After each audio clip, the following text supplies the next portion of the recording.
All right, let's go. I didn't even want to talk to you guys. They told me you have to talk to the press. Like, all right, let's do it. First of all, the United States has global commitments for our military. So we are constantly reevaluating where we're positioning forces. And since the first day of this administration, the Department of War has been working on that, and that's known to our allies. I think, what's happening now is that any decision that's announced or made is viewed through the broader context of some of the, the frictions that we've had in recent months. But at the end of the day, I think it's well understood in the alliance that the United States troop presence in Europe is going to be adjusted. That work was already ongoing, and it's been done in coordination with our allies. I'm not saying they're going to be thrilled about it, but they certainly are aware of it.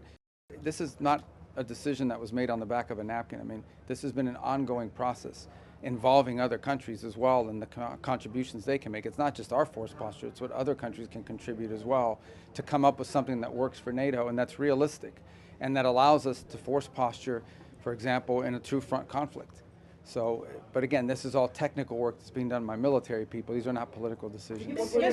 It didn't come up in directly in our, but again, it ties back to the same conversation, and that is, in a moment of conflict, what can everybody commit? And that decision, I think there's going to be some announcements on it later today in regards, if it hasn't come out already, in the next few days, and it'll be a collective product. I mean, they've been working it through the internal systems of NATO in terms of the force postures of what we would be able to supply along with others. Every country has to constantly reevaluate what their needs are, what their commitments are around the world, and how to properly structure that. Well, I mean, Ukraine's getting more support than they ever have through the Pearl program that the United States continues to be involved in. There's been no changes made to that program. Look, my job here today was to come and set the stage for what will hopefully be a successful leaders meeting in Ankara in about 6 weeks. I think we all know what the situation here is. If you go back 30 years, there's never been a time in which there hasn't been a debate in American politics about what our presence and our contribution to NATO should be. And that is always driven by what is the value of NATO to the United States. I understand NATO is valuable to Europe, and it should be. It also has to be valuable to the United States. So we always have to make that argument in every administration, in every era.